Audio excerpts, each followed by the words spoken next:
Up. Why is it not going on?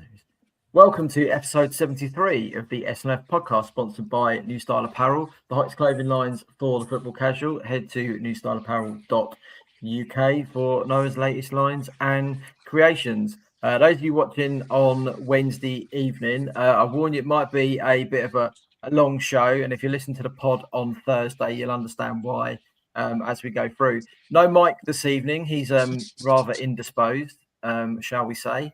But I do have the two other cohorts with me. Mr. SNLF Food is with me in the middle. How are you guys? I'm good, mate. I'm absolutely knackered after spending my evening with you yesterday. Take from that what you will.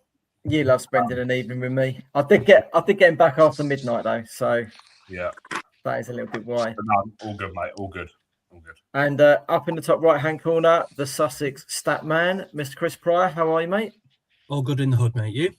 Not too bad. I haven't seen both of you this week. Mike's the only one I've not seen and still not seeing him this evening. So some will say that's a bit of a blessing, but, you know, we'll go with it as it is. He's watching from his deathbed, apparently. Yeah, I'm sure he will be as well. He's probably gutted that he's going to miss our two guests we've got on this evening.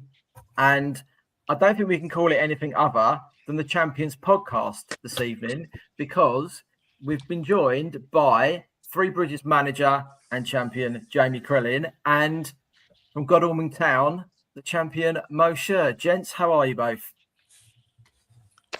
A great week. Couldn't be better. Yeah, brilliant, mate. Spot on. And I imagine both of you have had a lot of messages and well wishes and everything from a lot of people, not just across Sussex, but across the country as well. It's been non-stop, which is wonderful, right? That's you get people contacting you that you haven't spoken to for ages. It makes it all worthwhile. So yeah, you're spot on there, mate. It can be a lonely game, can't it? But yeah, no, the messages have been lovely and yeah, much well appreciated. Yeah, absolutely. We'll start with you, Jamie. Step 4 champions of the Isthmian South East Division with 2 games to spare as well. But you've been run pretty well by AFC Croydon Athletic this year, which I don't think a lot of people expected. No, yeah, they've given us a good run, to be fair. It's funny, isn't it? Because obviously they've been on our tails all season, but I think if we beat them Saturday, we go 14 points clear of them, which seems enormous. But yeah, listen, they've been brilliant. They've got some fantastic individuals. I think someone told me the other day that 13 out of the 16 of their team has played full-time football or been a pro somewhere. They've spent money on 2 players this year, which is crazy at Step 4 football. So yeah, it's been a good challenge. They've given us a good run for our money. But yeah, I think from an outsider's point of view, people are telling me it was done ages ago when we were like 5, 8, 11 points clear, but it never felt that way, I'd tell you that. No, I know what you mean. And again, as you say, you've got Croydon this coming Saturday as well, but having to go to 3rd place AFC Whiteleaf and go and win it there. And, you know, another side that's been really good this year as well in their first season, you know, at that level. The fixture list couldn't have worked out much tougher, really, for you to go and win the title. No, it was. And we always had an eye on those 3 games because I think we slipped up somewhere. Where did we slip up? Margate away. I remember driving home and I said to my sister, I said, mate, this gap can't get any smaller because we've got 3 horrible games to finish the season in Whiteleaf, Croydon and Faversham the following Saturday. So, yeah, we went to Whiteleaf. It was a great performance. Boys were class. And, yeah, we gave a good account of ourselves. And, yeah, it was lovely to win it there, to be honest.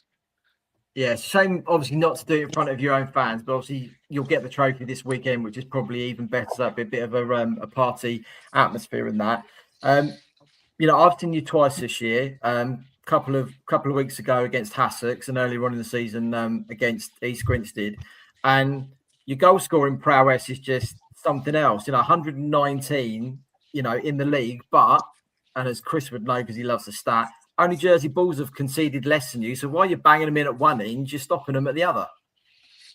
Yeah, we've been, to be honest with you, from back to front, the subs included, we've been brilliant from start to finish, to be honest. But as a club, we had to get promoted this year. I know no one else would have thought that or believed it, but we feel ready to move on. And we saw an opportunity with the division this year, so it was really important, and we got the job done this year. So, yeah, I'm just thrilled for everyone, and the group's been fantastic. Yeah, there's certainly some big budgets in that division. Obviously, there's some big clubs that are going to come up as well into that division. So, like you say, probably a good year to get promoted out of it as well. Have you sort of had a little bit of a look at step 3 and looked at what Burgess Hill have done this year, Chichester have done for 2 years, and thought there's a pathway there that we can follow and, you know, emulate exactly what they've done? Yeah, absolutely. And I had a meeting with the chairman last night. I said, listen, one thing we can't do as a football club now is stand still. And that's really important for me and Joe, the assistant, is that we keep progressing. We're young, we want to kick on with our careers. So, yes, it's going to be a tough league, but I think we can keep 90% of the group together, add 2 or 3. I think we'll go there and we'll be okay in that division. I generally do. Yeah, I think you're probably about right on there. Mo, you've also done it with 2 games to spare as well, but you've been pushed really hard by Infinity over the last probably 4 or 5 weeks, haven't you? Yeah, look, Infinity, we've kind of got almost 2 years worth of history with them, if you like. They beat us in the playoffs last year, and then they came to us 4 or 5 weeks ago and pulled our pants down really at home 3-0. And at that point, I've got to be honest, I'm thinking I'm not sure we'll get over the line here, but we did. But yeah, all credit to them. Really good side, really good young manager, and I mean, what a playoffs it will be, right? And that's why I didn't want to be in the playoffs, because actually there's 4 very good sides in it. So yeah, we're pleased that we're over the line. Yeah, I can imagine that's exactly what we'll be looking at a little bit later as well. I mean, we've had you now for 2 years, you know, within Sussex, but you're from Surrey and that. How have you sort of found the travel, the fit? You know, some of the places to get to, not easy going across country because the routes aren't that great, but you know, you've managed to seemingly put that to one side and just get on, play the football, and win the games. Personally, I've really enjoyed it, because you're stepping out of. Well, we stepped out of the combined counties actually 5 years ago, so it's been a while since we've been in the league. But obviously our bread and butter, all we've known is kind of London and the Surrey, Kent way. So personally, I've really enjoyed it. But I think it's provided a real challenge for the football club financially, from a player recruitment perspective, for our supporters. You know, we're very fortunate that we are well supported, and also, and I don't mean this in a negative at all, but you know, we are sort of the outsiders in Sussex because we're a Surrey club. You know, we're not part of the Sussex fraternity, so to speak. So it's all been something we've had to get used to, but we've embraced it, we've enjoyed it. And look, there's some chatter around, you know, do we go back into the CCL now? Do we, you know, do they put us in the Southern Prem? I'd love to go into the Southern, the combination Prem. I think it would be a great league to go into. But yeah, we'll see what happens in May. Is that because you've got half an eye on a trip to Guernsey? I couldn't quite possibly divulge my reason, but yes, you're not far off. I mean, you know, until everything's like done and dusted and everything, we're obviously not going to know whether you'll stay with us or whether you'll go back over, you know, that way as well. But I mean, whichever division you end up in, it's going to be a challenge, because there's some great sides at the top end of our division. There's some really good sides that aren't going to get out of the combined counties as well. So it's not going to be, you know, a little walk in the park, is it? Whichever one you end up in. No, totally agree. And I'll absolutely echo what Jamie just said. We don't want to stand still. We've worked really hard for 2 years to get back up into step 5. You know, I think people need to remember, you know, Godalming was a step 4 club, a well-established step 4 club not that long ago. In fact, lost in 2 playoffs at step 4 in consecutive years, I think, or certainly twice in 3 years. So the pedigree is there. The club has the ambition and I think the backing to do it. But we're going to respect next year. We're going to enjoy it. And we'll give it a right good go, I think it's fair to say. Yeah, absolutely. Go on and Gaz, do your worst. Wow. I get a lot of stick on this for being the worst one, you know. Right, I'll start with Jamie. Jamie, what's been the defining factor behind you guys winning the league this year? What do you think's really sort of set you apart from everyone else? Couple of things. I think consistency. We've never been a club that has a lot of turnover of players. I've worked with some of the players that have won the league with me this year for 4 or 5 years now. A little bit of maturity. Obviously, they've grown from being 18, 19-year-old boys into 22, 23-year-old men. And listen, there's no secret. Obviously, the 3G is a massive game changer. And listen, when you say 3G, everyone thinks you mean financially, and I don't mean that by any means. I mean we've gone from having 45 minutes a week on a third of a 3G. Well, it's an hour slot, but you know, it's like time you get on it and you get off it, you end up with about 45 minutes contact time, to now having 4.5, 5 hours a week contact time on a full size 3G. So in terms of how we play, it's obviously we've got a style, and it needs coaching, and the players need time to adjust to it. And that's really hard on a third of a 3G when all the pitch geography is wrong. So yeah, they're the main three things. I think obviously a little bit of maturity from the boys growing up, consistency of keeping the group together, and having 4 or 5 hours a week contact time with them over an hour. Yeah, and just quickly, obviously you're picking up on the 3G. Last season, obviously, travelling all that way for your home games, was there any point, did you think when you got back to Three Bridges and at the end of last season, do you think it's almost now just get ready for next season, almost have that extra sort of maybe 12 weeks ahead? I've used the end of the last season as pre-season for this season, if that makes sense. Yeah, we've done exactly that. And I think we returned on Boxing Day, and if you broke the season down from Boxing Day to the end of last season, I think we would have come third. So we used that time to recruit who we wanted to recruit. I only signed 2 in the summer because we pretty much had exactly what we wanted by the time the season had finished last year.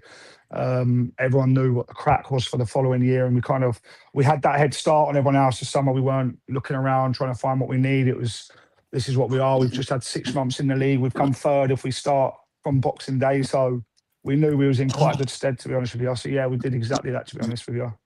Yeah. No, I'll come back to you in a minute, Jamie. Mo, was there any point this season where you thought, oh no, it's not going to happen for us and we'll have to do the playoff again? Yeah, I mean, the loss at Infinity. I said it wasn't at Infinity; it was at home. We lost to Infinity, and that was a tough day. And then the following weekend, we lost at Mile Oak, and it was the first time in 2 years that we'd lost Saturday to Saturday. Right, so it was a real. You're thinking, oh crikey, I think we've hit our bad patch at the worst time. And I'd admit, we within the management, we were actively planning for a playoff scenario, right? Not that we didn't believe in the boys and what we were capable of, but you're mentally starting to wander towards playoffs. But the run that we've had in the last 3 weeks has been nothing short of, outstanding. To go 5 from 5 and not concede a goal is all credit to the players. So, they've proved me wrong there, really. Yeah, no, good. Jamie, I'm going to come back to you quickly. Mo, I will come back in a second. What's made this group different from any other that you've managed? The commitment to the cause. It's obviously a really young group, and we obviously had the playoff year where we had a lot of good individuals, but we struggled to get this. And I love the way the non-league game was going in terms of more professionalism, but we kind of went too much that way in terms of we had boys that wouldn't even come in the bar after the game because they didn't want to have a beer, which was fine, or they wanted to get home and recover, which was fine on the playoff year. And we kind of didn't really have that togetherness. But this year, the boys have been, I know everyone said they're like a family. Like I gave them the night off last night because I wanted to have a meeting with the chairman, and I found out all of them had gone and played paddle together, like in their own time. So I think that togetherness has been special this year. They're all of a similar age. They share the same goal and ambition. They want to kick on and go as far as they can as a group. So that's really powerful when it comes together and you share a common goal. No, it's good. It's good. Mo, you're quite an analytical person. I've come to realise over the last couple of years. What did you learn about yourself as a manager during the last few weeks when you didn't think you were going to get it and then you did get it in the end? Is there anything you learned about yourself in that time? Wow, that's a good question. I learned. Look, I'm generally, certainly when it comes to football, I tend to be relatively calm. I tend to be relatively try and stay nice and cool and problem solve logically on the touchline if I can. But I think I've learned that actually a little bit of emotion, a little bit of fire at the right time is not a bad thing. Now, don't get me wrong, you won't see me doing impressions of Diego Simeone or any of that ilk anytime soon. But I've learned that in non-league at this level, sometimes you have to kick a few to get yourself in the direction you want to go. So, yeah, look, I'm probably going to adapt my style a little bit in the summer and beyond. But I think it's also important you stay true to yourself. So I'm not going to, throw the baby out with the bathwater, as it were. Yeah. Now, quickly, I'm going to give you some quick fire ones in a second. One of the questions, everyone else will know what's coming. But Jamie, just quickly, with Ace, is there any players that you've got coming through your Ace Academy at the moment that you think in sort of 5 or 6 years' time, that you don't have to name them, by the way, because that might end up someone else nicking them, that you think, do you know what? I want them in a few years. Well, we kind of stop at 12 years. So, listen, there's definitely boys with ability, but I think they've still got a long time to go. Still got 4 or 5 years in their development and their journeys. So much can change. So it's not something I look at, to be honest. But what we're starting to see now, which is really nice, because obviously we started 10 years ago, 11 years ago now, and we're starting to see some of the boys that we coach come through at teams like Lancings and Worthings, and you bump into them and they come back on work experience. It's like, bloody hell, you're actually 17, 18 now. It's crazy. And some of them will go on to have good careers, which is great. Yeah. Oh, good. Right, a couple of quick fire ones. Best moment of this season. This is for both of you. So, Full time Saturday. Coming back from 4 down against Billingshurst in the cup and winning it on pens. Nice. Unsung hero. For me, it's all of the management team that work so hard to do what they do, and without them, I don't. It doesn't happen. For me, it's Adi Adianka, centre midfielder. Signed him from Step 6 in the summer. He's been terrific. He's turned down Step 2 clubs this year to stay on the journey, and he's been tremendous. Right. Celebration plans. You got anything? Obviously, I think I've seen something on Instagram today about a Three Bridges celebration party on Saturday. Yeah, I know it's meant to be quick fire, but that's why we were so important to win it at Whiteheath as well, because we've now had a full week where we can put a proper plan together to celebrate on Saturday. Obviously, had we not won it against Whiteheath, I'm not even sure they would have run the trophy down on Saturday, because we would have had to beat Croydon to win it, if that makes sense. Yeah. So yeah, it was really important. But yeah, we've got a big party going on, DJ and stage and whatnot, and obviously the trophy presentation, which is all the boys can really look forward to that. Bumper crowd Saturday then. Mo, any celebration plans? Yeah, we're doing exactly the same as Jamie just outlined there. We've got a couple of neat little gifts we've got for players and coaches, which I'm sure will be over social media at the weekend. And then we've got an end of season. We're going to Spain at the end of May to have a proper knees up with everyone. Wow. That'd be good. Where you going? When you going? I might see if I can get a flight. We are going to Barcelona on the Champions League final weekend, which is the last weekend of May. So that'd be good. I just been knocked out, didn't they, last night? Yeah, I know. So someone's made a short-sighted decision there, but we won't go into that. One final one. Tea or coffee? Tea. I have about 10 a day, and I'm on one now. So there you go. Sorry, I know that will sting, but it's tea for me. Yeah, I'm a tea man unless I'm fasting, and coffee gets me through the day. Oh, okay. I'll let you guys off. Chris, no more from me. Sorry. Thank you. Well, firstly, boys, congratulations on what has been a fantastic season for both of you. I've tried to delve a little bit deeper into the numbers, and so not cover ground I've covered many times before. I'll start with Jamie. I'm not going to lie, I came away from that first game of the season thinking either Three Bridges are going to absolutely smash this division, or Eastbourne Tower for a long 8 months. Gav, what are you doing? I don't know, he's on mute, so I don't know what's going on. Go on, carry on. Yeah, you played, it was 5-0. And I thought, good God, this lot. I knew after last season, because like you said, once you got back to Jubilee Field, you boys were you were on one. And actually, like, you were 17th in the league when you came back. Your away record was actually pretty decent. Like 1.4 points per game away from home was pretty good. It was just the fact that you had to trek to Kent to play your own games. But since then, you've been fantastic. The one thing that stood out to me is every time that you've lost the league, you've bounced back really, really well. You've won all bar one of them, and I think the one you drew was you had 10 men for, was it 90 minutes? Beckenham, basically. Yeah, Geezer got sent after 4 minutes, so yeah, it was a long afternoon. Yeah, quite. So, but the mentality you showed to do that is brilliant. You've dropped just 7 points at home.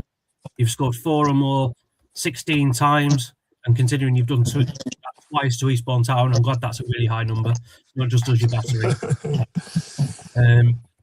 Yeah, just, I mean, congratulations. I think the job you've done is brilliant. You've been great to watch. I mean, it's hard watching your team get good 5-0 twice, but good God, you put on a show for us at Jubilee Field for sure. Thank you, mate. So I look forward to seeing what you can do next year. I think Ramsgate and Burgess Hill this year have proven before that actually, yeah, you can just interfere at that division. So I'm seeing you in Eastbourne actually, because of course you'll be playing Eastbourne Borough. Eastbourne Borough, yeah. So that'll be good. Mo, I've got a question for you. There was actually 11 weeks in the middle of the season when you didn't win a game. Yeah. Now, part of that is because you had one game in 70 days, to be fair. Yeah. How did you and the boys deal with that? Because that must be really difficult as a team to navigate mentally. Just firstly, quickly, I've just to Jamie. I've seen a lot of football in that league this year, the Isthmian South East. There are some very, very good sides in there. So I don't think it's probably I don't think Jamie and his team get enough credit for what they've achieved, because I've seen Croydon a few times, I've seen Whiteleaf, I've seen Sittingbourne, I've seen Jersey, I've seen a lot of games in that league, and it's packed full of quality. So just to Jamie, hats off to you, sir.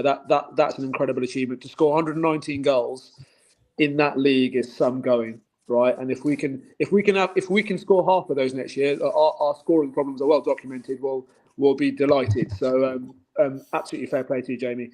Thank you, mate. I appreciate that. Chris, great question. The honest answer is we didn't deal with it very well. It was tough because obviously everywhere's out of action.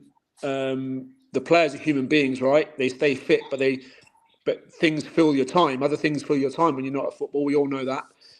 So it was hard to navigate through it. The one game we did play, we took an absolute smashing from New Haven in the Peter Bentley. And on another day, we felt we fancied that at home, but it just didn't happen for us. So that was it was tough. The only saving grace, Chris, which I'm sure you know, it felt like throughout that period, none of the teams in and around us could put a run together. So that was probably a small saving grace.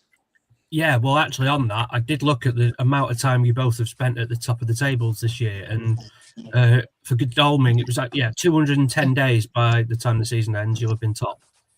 Which, wow, yeah, there you go. When you've not played for 10 weeks is pretty decent going. And Jamie, it was 211 days for yourselves, I think, as well. So, wow. With some pretty stacked teams in there, good on yous. The other thing I was going to say with on that was it's not just the fact that you can't pull any points together in that period, but it's also the fact that then when you do get run games together as well, you've got to then get back used to it again. And that it showed a little bit in the form, but like you said, and I think I said it on the show on my stat show on Monday, you've just won the last 5 without conceding a goal when Infinity really put the pressure on. So like the mentality that must take as well is brilliant. Mentally, both your sides have been fantastic this season. So hats off to you. Well done, enjoy it. I look forward to next season. Thanks, Chris. That means a lot. And just we'll probably, whereas Jamie's boys were blowing teams away in front of goal for 2 years, actually, our whole ethos has been built on if we don't concede, we'll probably nick 1 or 2 and we'll probably be all right. in the end, that's probably proved true. Well, what I will say as well, actually, you've kept clean sheets in over the last 2 seasons, Mo. You've kept 34 clean sheets in 70 games. So that's why nearly every other game you've kept a clean sheet. Yeah, well, there you go, right? That's the proof, I guess. Indeed. Well done, boys. Top man, thank you, mate. As I was saying earlier, James, as well, your goal scoring prowess, you've got obviously Noel Leighton, Charlie Bennett, Reece Hullard that get all the plaudits and everything, but you picked out the one player who I've been so impressed with this year, Adi Akinyenka. I mean, when I came and watched against East Grinstead, he's your defensive midfielder, and at times he was in front of your strikers. I mean, when you get a player like that that can contribute, and I think he's got, is it 12 goals this season? 13. Yeah, he's got more than 12, I think. It's like 17, Chris. 13 in the league. He's probably got. I think he got 4 or 5 in the cup as well. But yeah, he's a special talent. And do you know what? Football's a funny game because he, in the summer, we got a lad that lives South East London, and he's like, can my mate come training? I normally say no all the time. I don't like it, or can my mate come and train? It's like, no, we're not about that. And I said, look, pre-season, I need a number, bring him. And he turned up, and within 5 minutes, I said to my sister, I said, mate, this guy can move, like, he's good. Obviously got him in pre-season, and he's been different gear. He's been tremendous. And again, he's another one that I think the step up would do him a load of good. He'd be challenging that league, and I think he'll flourish in it for sure. Yeah, absolutely. I mean, if you haven't been to Steve Bridges, go and watching his last 2 games and watch what he does. The way he picks up space as well, for a lad, as you say, was playing step 6 last year or the year before, and stepped up 2 levels. He doesn't look out of place at all. It looks as if he's been playing it 5 or 6 years. Yeah, he's brilliant. He scored a beauty against us on the opening day as well. Yeah, he did a screamer, yeah. Scored a beauty against Sussex as well when I was there on Easter Monday. It's a really, really good finish from the corner routine as well. Probably the only thing for you, Jamie, that's kind of, I wouldn't say disappointing, but maybe something the club would really love to build on is the attendance level, because you're playing some great football. You not quite walked away with the league, but you've been brilliant to win the league and that. And just to get a few more people through the gate, the appreciation for the players and the job, your team and your staff have done as well would just be really nice. Yeah, it's something as a club we've spoke about a lot, and it's something that's really important to me, is about growing the fan base, and it's happening slowly. It doesn't help having Crawley half a mile down the road, that's for sure, but yeah, we can't keep using that as an excuse because the non-league game's growing. So slowly and surely the numbers are creeping up, but it's definitely an area the club has to improve on, is growing the fan base for sure. You never know, they might get relegated this season. You might pick up a few there that have come a bit disillusioned with it. That's what I was hoping, mate. Keep hoping. Right, I've just got 2 last questions for both of you. Mo, I'll come to you first. Best side you faced in your division this year? Billingshurst. Good shout. Yeah. Yeah, they. Oh, sorry, Mo, go on. No, I was just going to say I think they're actually probably in a bit of a false position in the league. I'd expect them to be a little bit higher, but they play some terrific stuff. Yeah, technically very good. I think when me and Gaz went to watch them in October at Infinity, they were very, very good that night. Tough to say with that. Jamie? I'll go with 2. One is Ashford, who I think will be up there next year. They've got some great individuals. And the other one, strangely, was VCD. They were brilliant against us, had some real good players. Really surprised they are where they are and ended up getting relegated, but that's football, right? But then someone did tell me their budget after the game and I nearly fell off my seat. So, yeah, a bit of a strange one, that. But they do have, I will say for VCD though, they do have this tendency of just pulling out random good results. They did it must have been a fluke. Must have been a one-off or something. But yeah, they were brilliant the day they played us. Excellent. And Mo, if the playoff places were set as they are today, who wins it?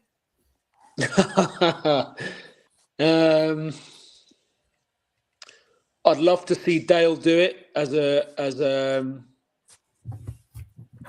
fellow Surrey side and get on really well with Dale. But I look at it and I just think Infinity and Worthing maybe have just that little bit more, and I'd be torn between one of them two to win it. Okay, Jamie. I think it could go anyway. I think if we'd ended up in the playoffs, a team I wouldn't want to play is Sittingbourne. I think on their day they can really get going. But someone posted Jersey Ball stats earlier. Chris, you'll know I don't think they've lost since 2026. I don't think they've conceded more than 2 goals, I think it is. And I don't know if it's true or not, but someone said the playoffs has to be played on mainland. So I don't know if they're going to lose their home advantage. I don't know if that was a rumour, but I don't think you can look past them at the moment either. No, I hope to God they don't go up, because I had such a great time when we went. But they are hell of a trip. And their record against the top sides is really good as well. Yeah, it is. Yeah, defensively sound as well. Yeah, very good. Listen, guys, thank you very much both for giving up your time this evening and joining us. Once again, congratulations from all of us on winning your titles, and hope you have just as successful a season next year. Awesome. Thank you, boys. Chaps. Keep doing the great work. Thanks, mate. Thank you. Congratulations, guys. Take it easy.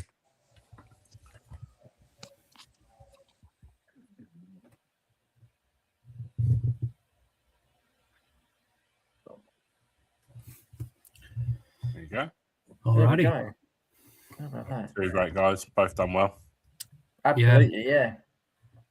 And good to get them both on as well on the week they've both won the title. Yeah. Yeah. That's what we're about as the 8th best non-league football podcast in the country, eh? Well, yes, we'll come to that a little bit later. Trust him to spoil surprises. It's like having Mike still in the room, isn't it? It's not a fucking surprise, is it? We've all put it out on social media. Might have gone through their Twitter yet. You know, people do have lives, as you keep reminding me you've got one. Yeah, I do. You do. Anyway, let's crack on. Quickly, before we move on, there's a special anniversary today. Is it? The anniversary of me spinning chips.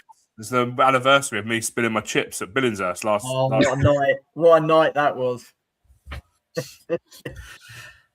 Absolute nightmare. Anyway, enough of that. Let's move on. R.I.P. chips. Yeah. Yeah, it literally I wasn't feeling very chipper after that. I was a little bit fried. Did you have a chip on your shoulder? At about 14 on the floor. I was at 14, mate. It was the whole portion. Anyway, National League South. National League South. Let's go with that, because obviously we've got a little bit to talk about here. Right, results last weekend. Eastbourne Borough went down 3-1 at Hemel Hempstead. Horsham drew 0-0 with Maidstone United, and Worthing were 7-up against 2 to Dagenham. On Tuesday evening, Horsham went down 1-0 at Weston-super-Mare. This coming Saturday, Eastbourne Borough host AFC Tottenham. Worthing head to Maidstone United, and Horsham are on the road to Salisbury. Right, Worthing have got one hand, excuse me, on the title. Potentially need 4 points, but they could be champions this weekend, Chris. They could, yeah. I mean, the fixtures, you've covered the Sussex end of the fixtures. It's worth saying who Dorking have got, and they are home to Bath, who are now officially relegated. Now, even with their well-documented injury problems, I would fancy them to win that. The one thing I would say is, though, and while Worthing have got a tough game, their goal difference is basically insurmountable now. It's like 27 clear, I think, of Dorking. So Bath are bad, but I don't think they're that 27-0 bad. So it's very much, yeah, I think it'll probably go to the final day, but I'd still fancy Worthing to do it. But we've been here before, I think, with Worthing, and we don't want to be counting any chickens just yet. Yeah. No, absolutely. I mean, Gaz, we've still got, I think I worked out, 5 teams can still actually win the title. But they've obviously got to rely on the sides, you know, above them. So we're almost in the same kind of territory as we were this time last year. Yeah, and then this is what you say, one hand on the trophy. This is what I can't get my hand on. This time last year, we were saying the same thing, and the team that no one expected to win the league in Truro won the league. You can't.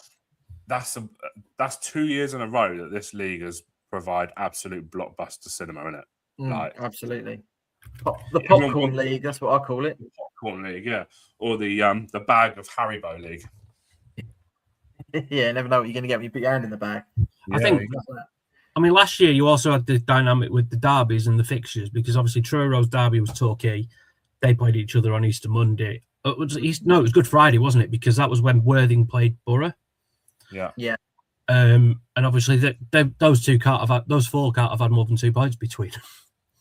So, yeah, absolutely crazy, isn't it? But not an easy game going to Maidstone on Saturday, especially with George Elokobi announcing he's stepping down this week as well. So he'll want to leave the Gallagher on Saturday with 3 points and a rousing reception from the home supporters.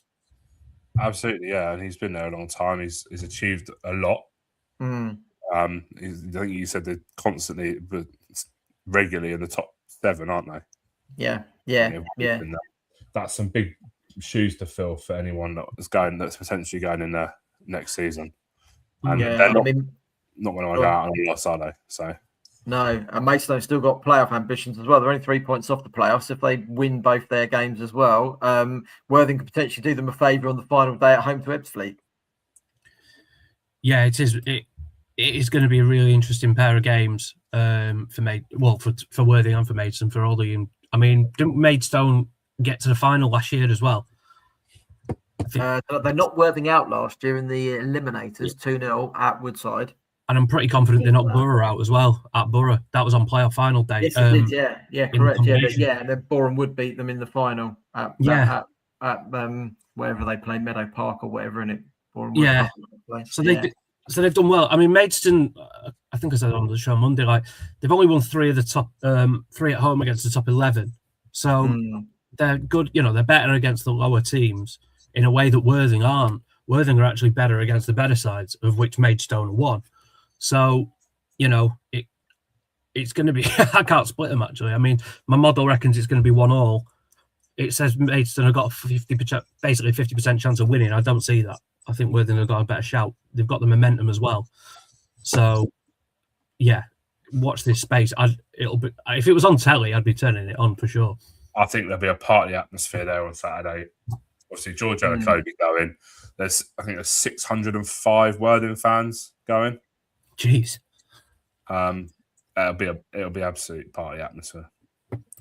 Yeah, should be a really good occasion, and obviously as well, we're keeping our eyes on the bottom end of League 2 as well, because we potentially could have 2 Sussex sides in the National League next season if Worthing win the title and Crawley were to get relegated from League 2, which it's in their own hands at the moment. But as we were looking, weren't we, Gaz, just before we come on air, there's some tasty fixtures between the bottom 4 over the next couple of weekends as well. Last game of the season at Newport versus Barrow. Yeah. For anyone that isn't au fait with League 2, that's second bottom versus third bottom, and only 2 go down. So, yeah, the travesty in itself, as Jeff Stelling mentioned the other day. Yeah. Jeff has, hasn't he? Jeff has for a few years. Right. Let's go into the Isthmian Premier Division. Not really much happening for our sides in here. Bit of a dead rubber all round. But last Saturday, Birdshill Town went down 3-1 at home to Cheshunt. Lewis lost 3-0 at Cray Wanderers. Chester City won 1-0 at Potters Bar Town, and Whitehawk held the champions rather, Folkestone Invicta to a 2-2 draw. This coming Saturday, Whitehawk head to Billericay Town. Chester City are at home to Dartford. Dulwich Hamlet at home to Birdshill Town, and Lewis at home to Wingate and Finchley. Wellings win. I'm knackered. Wellings win last night, Chris, against Potters Borough's all but seen Lewis safe. Obviously, because hashtag are taking their voluntary relegation if they get it awarded, which would be quite funny if they didn't.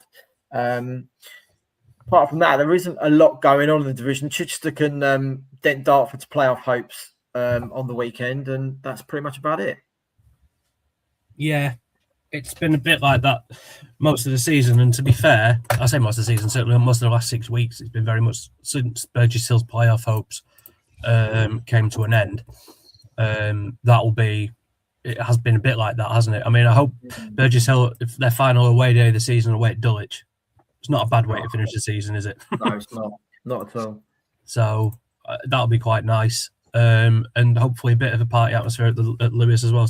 Well, I don't know if you can celebrate staying up when you're as big as Lewis in in that sort of division. I suppose they had higher hopes than just staying up, didn't they? Yeah, certainly did at the start of the season as well. But as we've said, great season for Burgess Hill. Chichester with their budget, nice to finish mid-table as well. And again, I wouldn't be surprised if they turned Dartford over on the weekend, which would probably end, I think, their playoff hopes. Yeah. I mean, Chatham's holding on, aren't they? Just. Yeah, considering they're the full-time team in that division. Yeah, I think I saw the other day, Billericay won something like 13 out of 14 or 15 of the last 16, something like that. They're the team really in form at the moment. Oh yeah, they've been absolutely ridiculous. They've won 16 of the last 17 in the league. It's crazy, isn't it? It's just ludicrous, absolutely nuts. And that's going back to like the 10th of Jan. So soon as January hit, they were just like, right, we're on it. And they're the team you've got to avoid in the playoffs for me. Yeah, absolutely. And obviously, if they finish second, they've got the home advantage all the way through.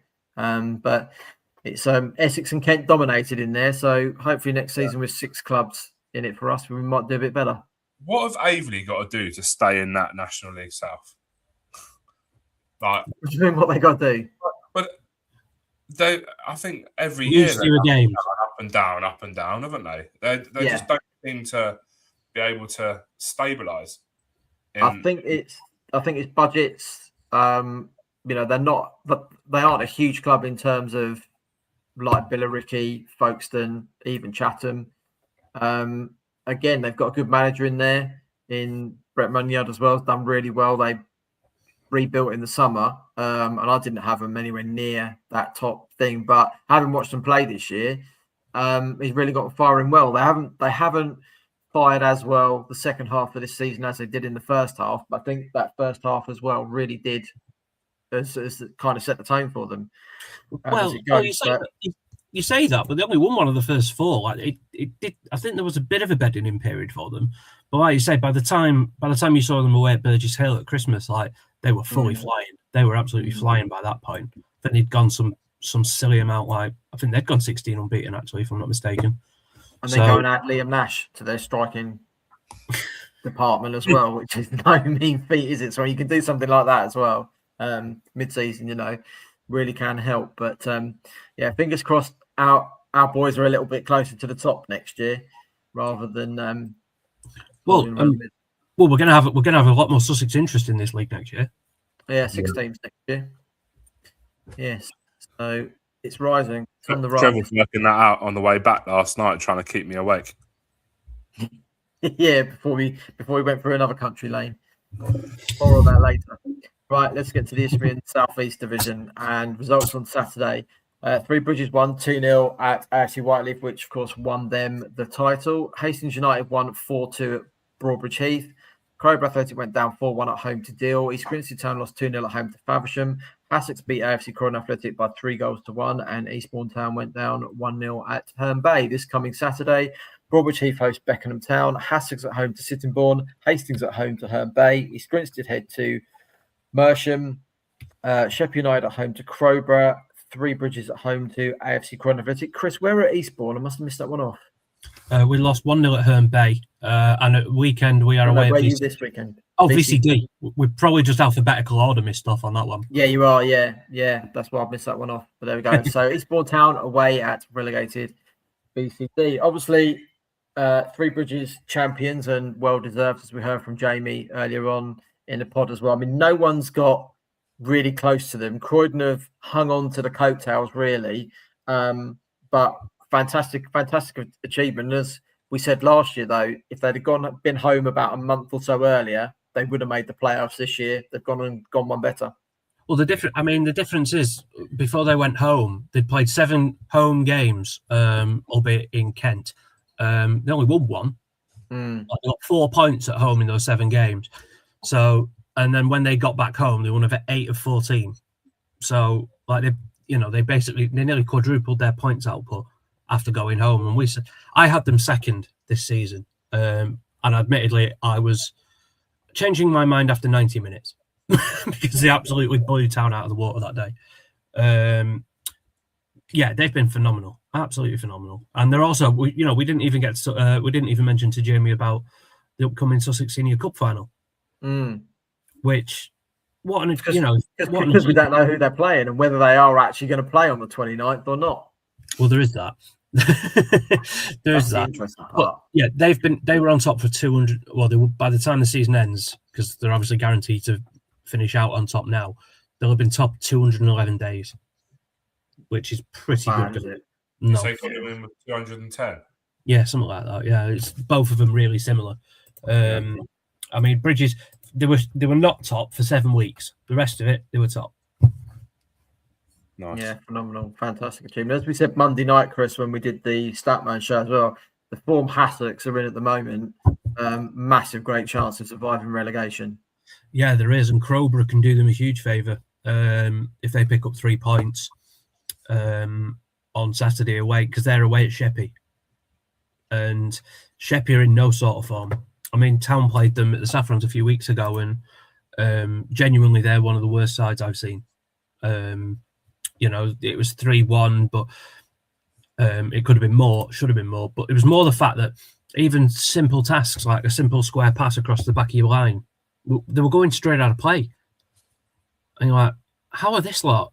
They were decent earlier in the early. I mean, they were inconsistent, but they were decent at the start of the season. But something's gone very, very sour there. And I remember saying to a couple of Sheppey fans, like, "Oh, you'll be safe, don't worry." And he was like, "No, I'm really not so sure." And to be honest, now I kind of see it. Their last 2 games, Crowborough at home and Croydon away. Croydon, they'll likely be guaranteed second, but they're not going to want to lose momentum ahead of the playoffs. No, well, the thing is, if Croydon lose at Three Bridges on the weekend, Whiteleaf win, there's only a point between those two. They're going to need the 3 again, last game of the season, which isn't going to be easy for Sheppey. Yeah, they are. And Hassocks, look, I wouldn't necessarily give them a great deal of chance against Sittingbourne, but that said, I wouldn't have given them a great deal of chance against Croydon. No, exactly. So it's, my model doesn't factor things like momentum in, unfortunately. It's pretty basic. It gives Hassocks a 95% chance of the drop. I give them significantly greater than that. And the more I think about it, the more I think I'm hoping to God it's on. Yeah. And crucial result for Hastings as well at Broadwood Chiefs. Do you think that's enough for them for this season? Oh, yeah, they're not going down. Just based on what we've just been saying about Sheppey, I don't see Sheppey getting they'll get a point max. So Hastings will finish above them. They're 2 points clear. So yeah, I think Herne Bay at home at the weekend, they beat Eastbourne Town on Saturday, but from all the accounts I heard from people who went, it was a 0-0 sort of game. They're on the beach. If Hastings, put their mind to it, I'm sure they could win that easily. So yeah, no, they're safe now. Can't finish above Eastbourne Town, but they are safe. Okay. Question for you: Hassocks or Sheppey? Sheppey for me. Sheppey. Yeah, just Sheppey. What? Going down? Yeah. Oh, I thought you meant staying up. No, I hope to Sheppey go down. Up, Hassocks, yeah, Sheppey's form is horrendous. Yeah, balls to it. Hassocks have got momentum. Okay. Yeah, I agree. I think Sheppey go down. I'll tell you what, thank you for that, Dom, because I had no idea about that. So that will be interesting then. Any to go down. Andrew's not fussed. Good to see you listening, Andrew. Right, let's get into the Isthmian South Central Division. Let me change the flipping banner first before I get on. Oh, come on, get on with it. I'm on the wrong. Oh no, wrong one. Let's go that one. There we go. There we are. I was also too busy on the comments. Right, results on Saturday. Bognor Regis Town drew 1-1 with Rains Park Vale, and Littlehampton Town beat Hartley Whitney by 3-1. This coming Saturday, Bognor Regis Town head to Egham Town, and Littlehampton Town are at home again to Hazen Yedding. I was at Littlehampton on Saturday. Lovely sunshine, but a horrendous crosswind across the pitch really didn't do either side any favours. But Littlehampton did better with the conditions. Hit the bar and the post in the first half. We had a 10-minute stoppage when a woman got hit behind the goal straight in the face with a clearance out for a corner. She was fine, which was good. And then continued to stand behind that end of the goal where she just got hit. But hey, each to their own. That then 10 minutes of injury time produced 2 goals for Littlehampton, or I should say 2 own goals from Hartley Whitney. The first one, Littlehampton had 2 or 3 stabs at trying to get it in. And unfortunately, the last touch came off. I think it was Aaron Burnett. And then Sam DeCroy, the ex-Bognor player, was on the end of another one. So that worked in their favour.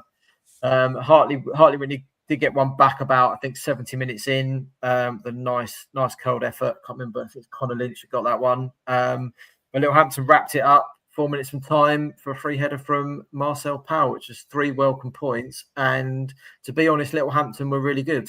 And I was standing there watching with quite a few Littlehampton fans that I know as well. And I was asking them, why have they not done this all season? Because they were absolutely brilliant, absolutely deserved the win from a side that had put 7 past Horndean 4 days earlier with 6 in the first half.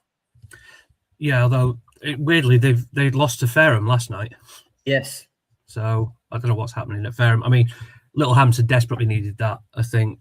Well, they'd be all but down if they hadn't won that. So yeah, it's good that they're starting to score. They need that because that's been their Achilles heel all season. But I think Met are gone now. I know they've got Fareham at the weekend, but I wonder whether the way they finished that game against, was it Binfield or Bedfont? It was one of the two. Bedfont they lost, didn't they? Yeah, well, they were 15. Yeah, they were 2-0 up, 2-1 up with 15 to go, and then that happened, and you just that can see you off. I think when you're this late in the season. So I don't think they'll be plodding along in this league anymore. No, Jesus Christ. Also, look, I'd love Littlehampton to stay up. I just think it's probably a little too late. That was the kind of consensus, Gaz, amongst the supporters I was standing with, that they could potentially win all 3, but still go down because everyone else around them is constantly picking up the points. Last game of the season, Ascot versus Met Police. I think that kind of, if that fixture wasn't happening and those teams around them were playing teams a little bit further up, I think potentially they might have had a chance. I just think that fixture on the last day of the season is going to be what seals it. Yeah, and I think if I'm right, Chris, Binfield go to Bognor last day of the season. So get my relegation. Binfield do go to Bognor on the last day of the season, yeah, and Bedfont are away at Leatherhead. That'll be full on Party Central, you'd think. Leatherhead. Maybe their minds won't be on it. I don't know. But yeah, I mean, Littlehampton have got Horndean. They couldn't have asked for a better fixture, to be fair. But it's just a fact, as Gaz said, like Ascot against Met. Met will probably still be safe just because they've got Fareham tomorrow. Not tomorrow because it's Wednesday. Whenever they play Saturday, I think they traditionally play, don't they? Car crash. They're quite good at this level, keeping games on Saturdays. So, it's still really steep. My model's got them at 87% dead. So it doesn't look well, but it's still technically all to play for. I mean, Hendon, they're not losing many, they're not winning at all. They're drawing quite a bit, but they've still got Westfield and Egham to come. That is a tough pair of fixtures. Westfield away and Egham. I mean, Egham are still pulling results together. I know that they're not in the playoffs or going to get in the playoffs, but they're wanting to finish strongly, seemingly. It's still so close that it could happen, but I don't fancy their chances. Yeah, I think you're right. But if they play like they did Saturday in the last 2 games, win them, see what happens.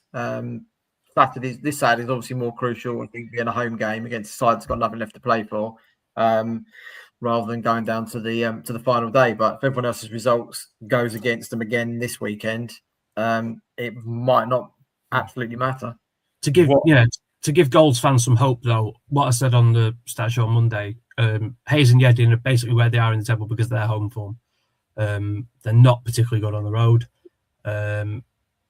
So they've only won 2 of 7 away against the bottom 8. So it's not beyond the realms that Littlehampton do pull a win out on Saturday. But like you said, Trev, they could still quite conceivably win out of the season and go down. Yeah. But what a league! If Littlehampton go down, Sussex go down, East Grinstead go down, what a league next year?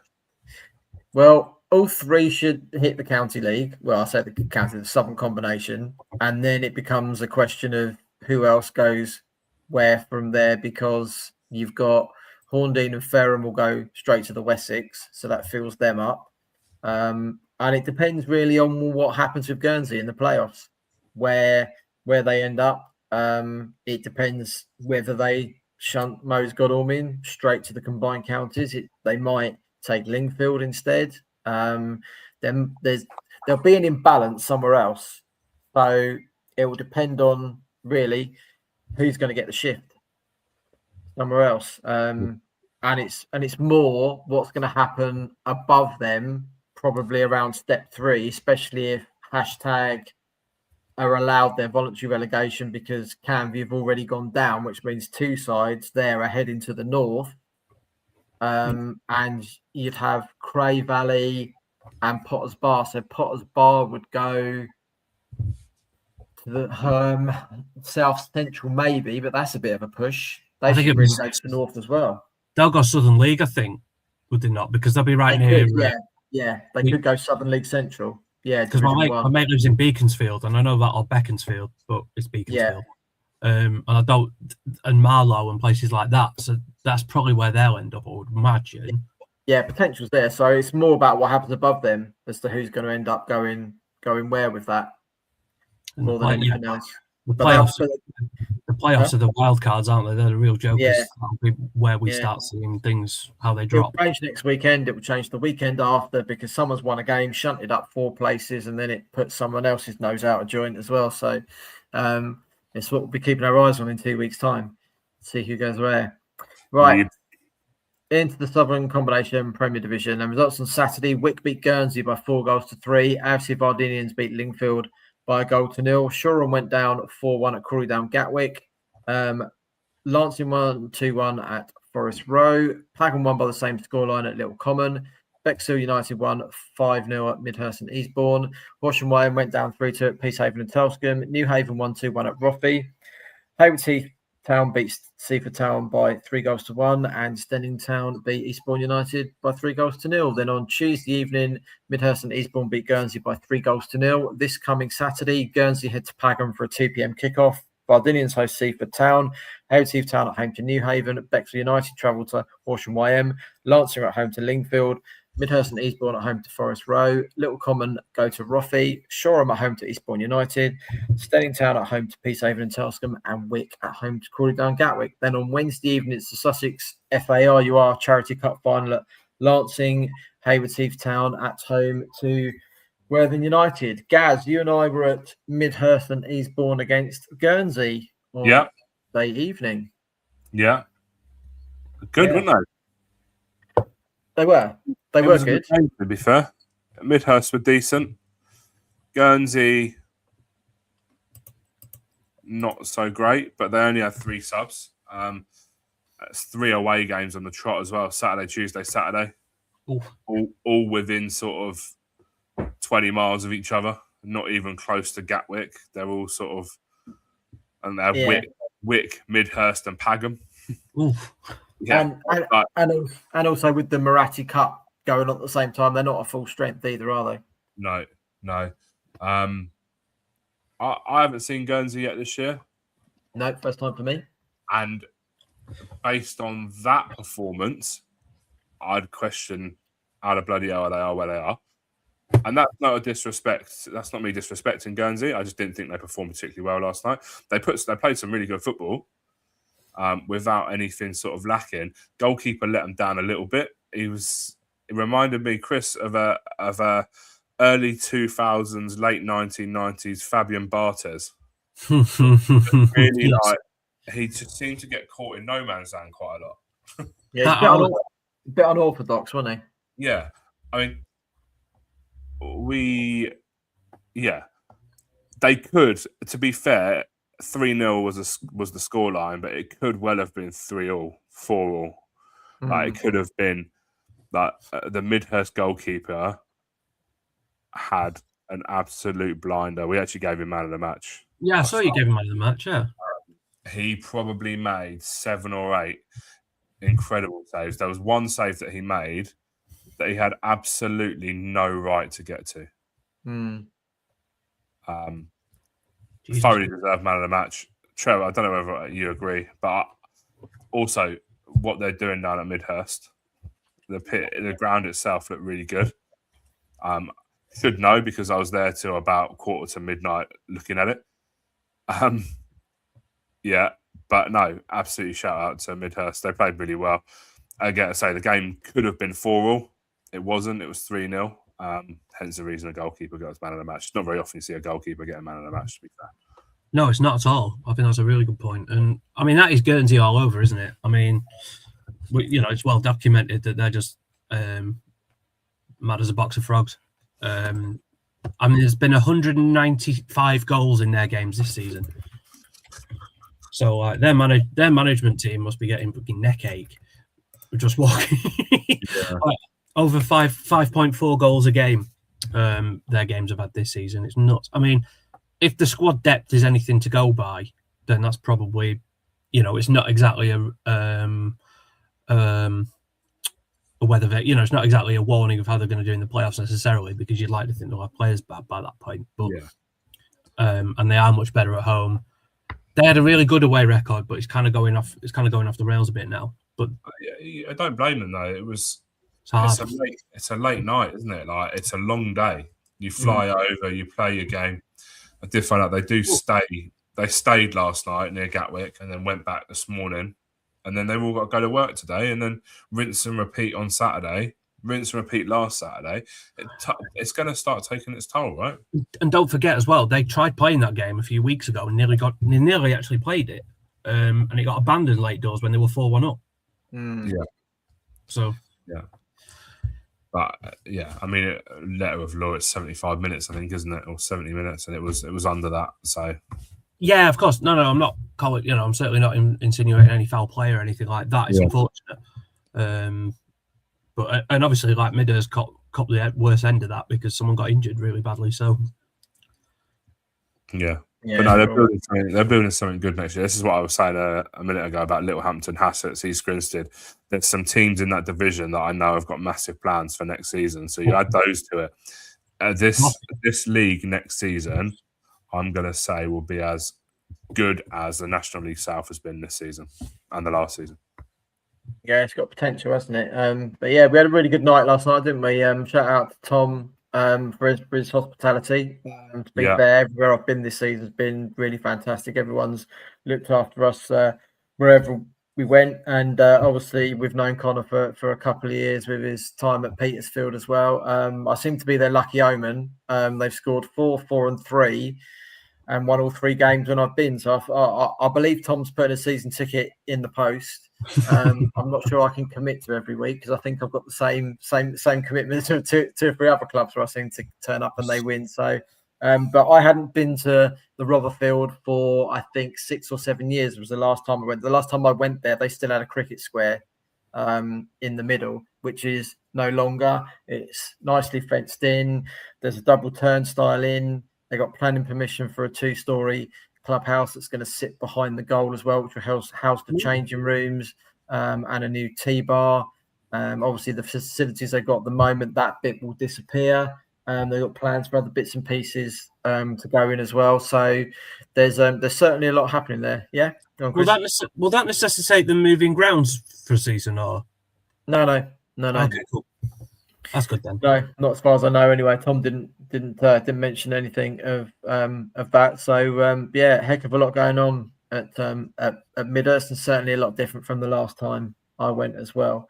Our playoffs are set with obviously Stenning or Haywards Heath will be at the top end, and Guernsey made their way in a couple of weeks ago. Congratulations to Horsham YM and Peacehaven and Telscombe, who are both in.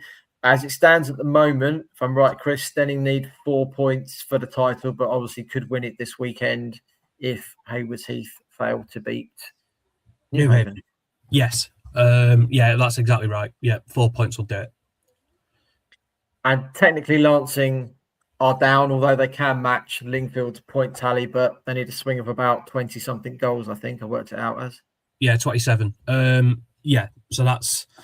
Unfortunately for Lancing, that's back-to-back relegations, which is, I say sort of unbelievable, but it's, it really isn't. It happens more often than you'd think, I suppose. I mean, Leicester City are about to find that out at the top end. It happens. Luton is another one. God, yeah.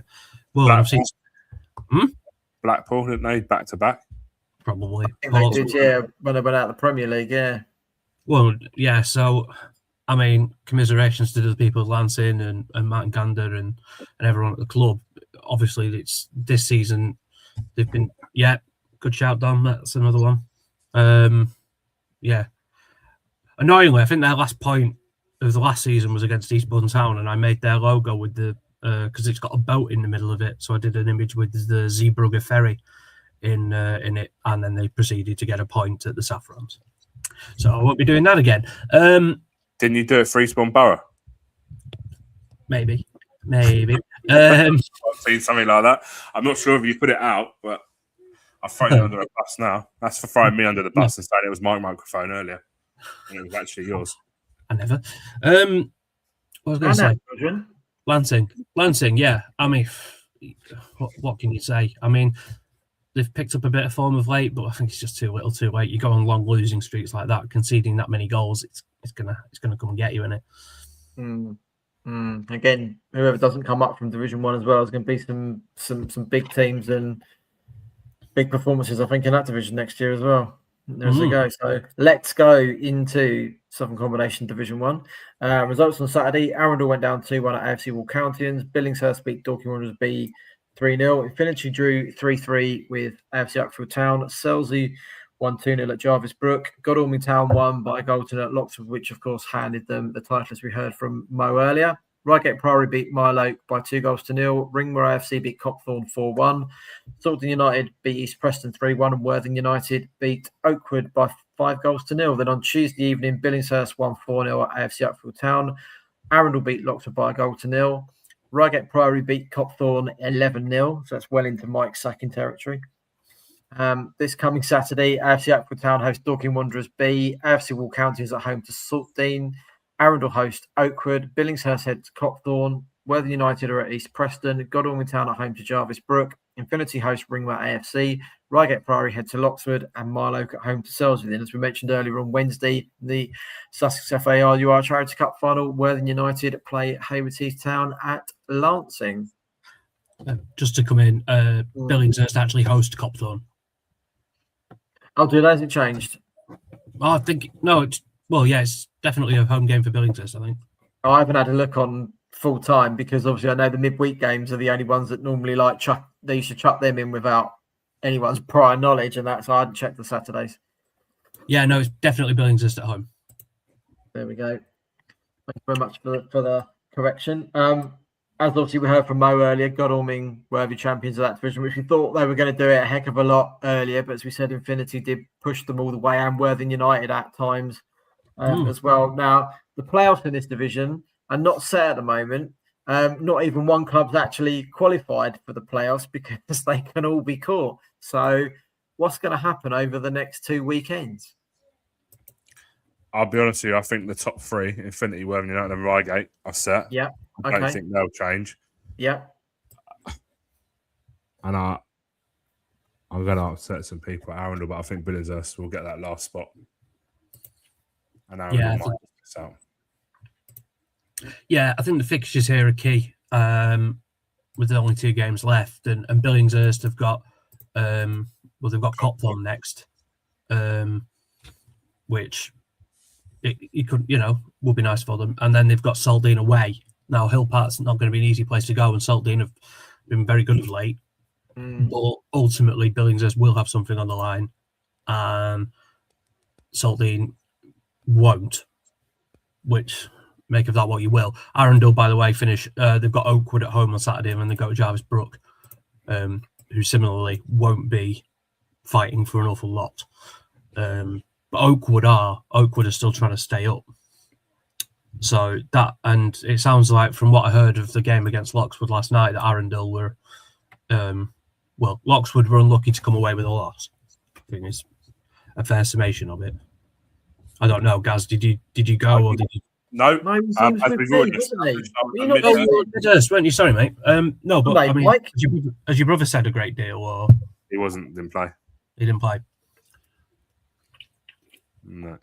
But that battle to stay up's equally looking. Yeah, just going to come to that. Yeah, 4 sides in it now. Yeah, I mean, Ringmer obviously beat Copthorne last weekend to give themselves a bit of grace. My model it's basically saying both Loxwood and Oakwood are going to finish around 34.1 points. So it gives the edge to Oakwood because goal difference. But it's going to be tight. I mean, I've had literally 0 interaction with Oakwood throughout my life because I don't think I've ever seen Town play them, and they're in are they in West Sussex technically? Yeah. Yeah, it's fine. It's not my patch. Loxwood, I have at least been to. You sound like Gaz. He's Sussex. Not Yeah, my patch. exactly. West Sussex, not my patch. I've not had an interaction with Oakwood, but Loxwood, who are the other side of West. I've seen Town play them though. That's the difference. Okay. And to be fair, I love the Nest. It's a brilliant place to go and watch a game, and the club have always been really welcoming to us. So, not that Oakwood haven't. To be fair, it's a tight one. It's going to go down to the wire. I mean, like I say, my model thinks 34.1 points is where they're both going to end up. So you literally can't split them. No, I know. And I mean, Ringmer have got the worst goal difference out of the 4. Yes. They've not got 2 easy fixtures either.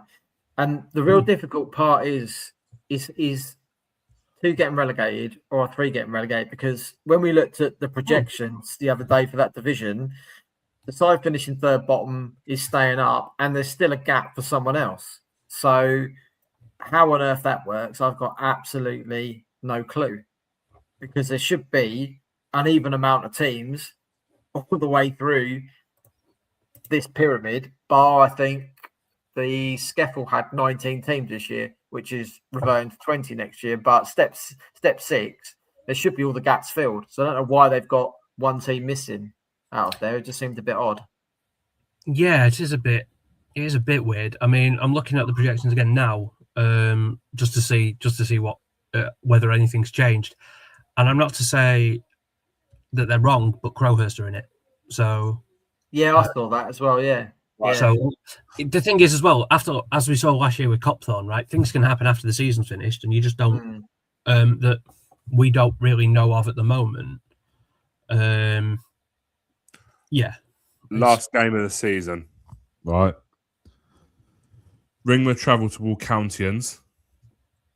Oakwood host Infinity, and then Loxwood travel to Uckfield. Yeah, that's the thing that's giving Loxwood hope, I think. Because you'd think, I mean, looking at you got such a weird ending to the season, because you got to look at it at both ends simultaneously. Infinity have got Worthing. Now, Worthing United, by the way, they're level on points and games played now, and the goal difference differential is 3. So it's not beyond the realms that Worthing could go above Infinity on goal difference. I'm not saying it will. But I mean, Infinity have got a mighty part to play in this, because they've got Ringmer and Oakwood to come. Yeah. So yeah, interesting. It's toss of a coin. I mean, yeah, I don't wish any club ill. I do wish some clubs well. So I just, fingers crossed, everyone. Yeah, that's what you can do in it. Yeah. Right. let's go step 7 results from last week. Last Wednesday in the Sussex Intermediate Cup final, Westfield beat Hailsham by 3-2. On Saturday in Southern Combination Division 2, Hailsham Town won 3-0 at AFC Brighton Rangers. Chester City B drew 1-1 with Alfold. TD Shipley beat Southwater 4-1 and Upper Beeding beat Worthing United 4-0. On Tuesday evening, the Division 2 Challenge Cup final, Rustington beat TD Shipley by 4-0. Congratulations to Rustington. In the league, Ferring beat Alfold by 4-1, and Storrington had a home walkover win against Capel, who looked to have either pulled out of the league, but they forfeited all their games till the end of the season. This coming Saturday, Alfold host Brighton Rangers. Bosham have got an away walkover against Capel. Hailsham Town at home to Southwater. Rudgwick host Upper Beeding, and TD Shipley at home to Ferring. Then on Tuesday evening, TD Shipley have an away walkover against Capel. Rushington are at home to Bosham, and Storrington at home to Hailsham Town. In the Mid-Sussex League, as we mentioned in the Sussex Intermediate Cup last Wednesday, Westfield beat Hailsham Town by 3-2. On Saturday, French Athletic beat Polegate Town by 3-0. Rotherfield beat Shoreham Seconds by 6-0. Cookfield Rangers beat Reigate Prior Reserves 2-1, and Crowhurst drew 0 with Hollington United. Then on Tuesday evening, Westfield beat Hollington United by 3-1. I pulled out after you travelled there. Westfield beat Hollington United by 3-1. That has clinched the Mid-Sussex Premier Division title for Westfield, and they will be promoted to the Southern Combination Division 1. So congratulations to Westfield. This coming Saturday, they host Balcombe at home, which was a 1:30 kickoff, but I think it's now 1 o'clock again. Cookfield Rangers at home to Polegate Town. Hollington United at home to Shoreham Seconds. Linfield at home to French Athletic, and Rotherfield at home to Holland Sports. In the West Sussex Premier Division, results on Saturday in the Centenary Cup, Dale United won 2-0 at Stedham United. In the Premier Division, Harting went down 1-0 at home to Wittering United. Watersfield won 5-1 at Holbrook Olympic. Horsham Crusaders had a home walkover against AFC Fishbourne. TD Shipley Reserves beat Amrings by 6-1. That's really strange. This evening, before we recorded, so I had no idea what the scores are, but AFC Fishbourne at home to Wittering United, Billingshurst Reserves at home to Holbrook Olympic, and Dale United at home to Petworth. On Saturday, Dale United head to Billingshurst Reserves, Harting at Holbrook Olympic, Horsham Crusaders at home to Angmering, and TD Shipley Reserves at home to Wittering United. Then on Monday evening, Billingshurst Reserves host Harting, and on Wednesday, Holbrook Olympic at home to TD Shipley Reserves, and Billingshurst Reserves at home to Wittering United. Westfield will be a good. They certainly will. Go on, Gus. Fishbourne won 2-1. Yeah. I can't remember what the other ones were. I started typing and stopped listening. Fair What was play. the other one? What were the other ones? Hang on. Go backwards on the sheet now. Dale United were at home to Petworth. Billingshurst Reserves were at home to Holbrook Olympic. Also, Trev, while I'm doing this, can you please read the full comment out from Ryan Harmon? Because Capel have indeed pulled out after we travelled there, the shit bags. I know that you read it all apart from the last bit, so I thought only right that we give him. Well, because I was part of the way through the Mid-Sussex by the time that had come up, so it's kind of like slightly irrelevant. So I can't find the Dale United one. I'm going to give that. All right, I won't worry too much. Last Wednesday, we were at the Sussex Intermediate Cup final as sponsors, along with my website www.footballwriting.com for the final, and wasn't a brilliant first half, but exploded into life in the second half, didn't it? Absolutely. Well, about 5 minutes in the second half, and then the last kick of the game. We have 4 goals in 15 minutes. Yeah, and then the last kick of the game, pretty much, was the last winning goal. Last head of the game, wasn't a kick. Oh. Super header though. Super header from the substitute. Yeah, no, really good, really good. Congratulations to Westfield, deserved it. It's a double now. It's a double. Yes, and they've actually got a triple. They could win as well. The Sussex Intermediate Cup final to come as well. Oh, so obviously promotion on Tuesday evening as well has lifted them into Division 1, as we said, as champions. And not often the sides in Division 2 or the Mid-Sussex actually go up as champions, but this year we could have both sets of champions actually coming up into Division 1. And I mean, Hailsham were good as well, weren't they, Gaz, as well? So if they do win, if they do win Division 2, they'll be a good addition as well. But Rustington are still in there. They are. The games in hand, though. I mean, you would rather have points than games, wouldn't you? But I think Hailsham are top now. No, I think they've gone top. Yeah, Hailsham have gone top after their awarded win against Capel. Yeah. Which surely it's better to just get rid of all the results for just abolish the results for the Capel. You can't. After it goes past a certain amount of points, you have to award. If it's under X amount, then you do just extinguish or expunge the word. I say expunge the record. Okay. So say I don't think they did, but say Rustington lost to Capel. Yeah. Right. And Hailsham then hadn't played Capel, but there was a chance that Hailsham could have lost to Capel, but they didn't. They got the 3 points.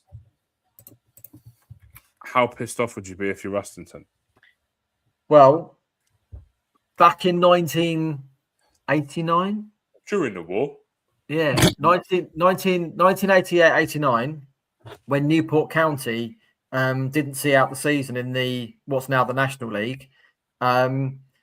Maidstone United were the only side in the top 5, I think it was, that had only played them once, but they also lost, which actually went in Maidstone's favour. Ended up with Maidstone actually winning the title because everyone else lost points. They didn't, although they were on a terrific run of form anyway, and they were going to go and do it. It actually helped them. It did anyone else. So, what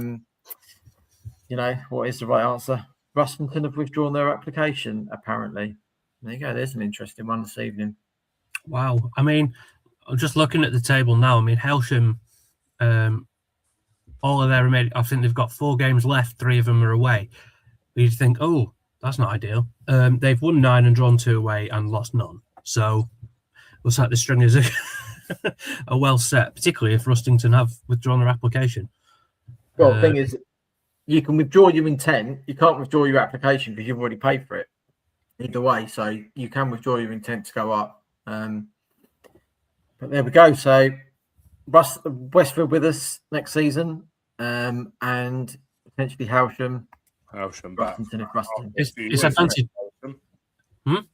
After a few years, I remember going down to Hailsham with Wick. Been a long while, hasn't it? Been a long while. Well, and credit to them as well, because they've not been playing at home this season. They've been having to trek to Peacehaven for home games, which is not easy. It's not an easy drive, so no fair play. And obviously, last season their ground got vandalised, didn't it? There was a big fire at their home ground. So we had them on actually, didn't we? Last year we had Dominic on from the club not long after they had the fire. Yeah, as it goes. Right, into where are we? The long-awaited return of the SNLF Food Burger Review. Go for it. Yeah. Hold on, I wasn't prepared. You didn't put it in the agenda. You had to add it afterwards. You didn't put it in the agenda.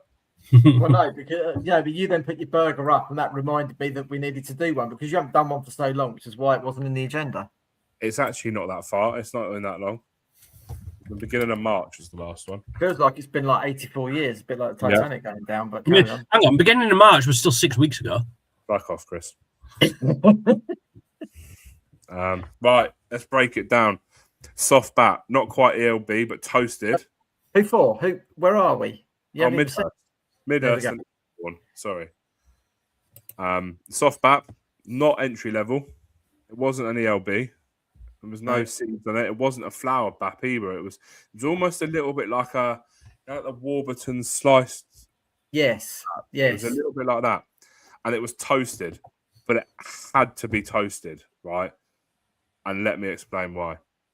2 put together patties. They were decent. I spoke to them. I gave my my feedback to Tom, who is listening because he keeps messaging me. Like the fact that I made Trev read out Ryan's comment. That's one. 2 well together. They were Booker, but I was speaking to Tom. My advice was look to your local butcher. People might pay a little bit more, and It's a small village, Midhurst. It's not a small village, but it's a medium-sized village. I'm sure there's a village butcher. There was 3 rashers of bacon in my burger. Oh, he's calling me a snake. I'm not a snake, mate. I promise. 3 rashers of bacon, really generous. Cheese melted, which is a bonus because not every team has had melted cheese this year. Grease level was just right. Build quality was solid. It had to be because of the bacon. The bun earned its place. With that much going on inside, if it wasn't toasted, it would have been an absolute chaos. Proper football ground burger, big filling, well put together, no weak links. 8 out of 10, heavy hitter, built for match day. There you go. There you go. 8 out of 10. He was worried. It was good. But it was good. It did taste good. Yeah, I enjoyed mine. Shout out Midhurst, going to 6th, I think, in the table. I will put an updated table out with Loxwood sitting around Midhurst, Loxwood, and Arundel, all sort of sitting in that 8 out of 10. And they're all 3 of them a pretty solid burger. Loxwood did get a remark because I went on the hot weekend and it was breakfast, so they did get a remark. So they moved from a 6 to an 8. Decent. Bottom is still Culvert Road, Sussex FA, but we won't go into that because they're being nice to us. So let's crack on. That's all it takes. That's an arse liquor. Right, on to Team of the Week, sponsored by Singers Roofing. And to be quite frank, we haven't decided, have we? No, you messaged me this morning. There? You messaged me this morning at 5 to 6 this morning. Was it 5 to 6? No, I didn't get up till 6. Oh, you messaged me this morning. That. Yeah, but when I looked at it, you've already been on WhatsApp already. Right. Yeah, I looked at it and thought, fuck off, I saw you 5 hours ago. You didn't.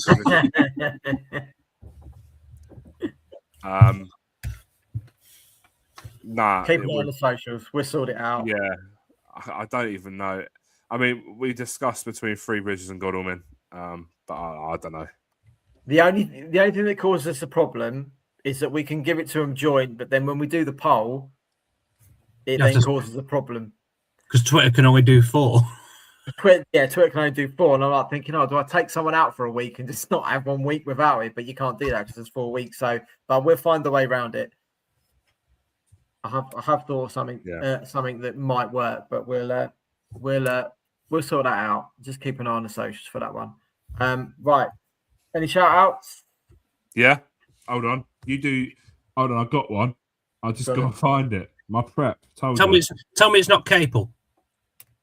Shout out to Capel. No. Shout out to Sid Davies making 200 appearances at Selsey Football Club. There you go. Say it. Yeah, that's all I got. Chris, you got any?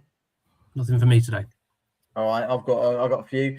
Ryan Thomas, AFC Walcoutins in the 200 club, and at TD Shipley last night in the cup final, 2 joined the 300 club, Shane Redley and Brad Curtis. And also, one I saw just before we came on air this evening as well, Lee Harding at Horsham, 300 appearances as well. I've just seen that. Yeah, there you go. No mean feat. And my last shout out is to us. 8th in the top 50 non-league podcasts by Million Podcast Company, which in itself, when you look around some of the pods that are in there as well, there are a couple in there that I thought, hang on, that's not non-league anymore, like Chesterfield. Non-league show as well. The non-league show. We're above the non-league show. The non-league show. We are finished. Tim hasn't done a show all year, so I'm surprised he's managed to make it into the top 50. That means people are listening to old shows to get their fill. But there are some good podcasts around us. The same old city one, which is the York City one. Was literally just underneath us. Our friends in the neighbouring county of Kent, I think they were in the top 5, John and Matt. They were second, I think. Yeah, second, I think. So I'll have to send John a little text. Don't get too comfy. We're fucking coming for you. And the Dugout Diaries also made it in as well at 34th. So Mike's in there as well. Yeah, Sorry? He ain't done a pod all year either.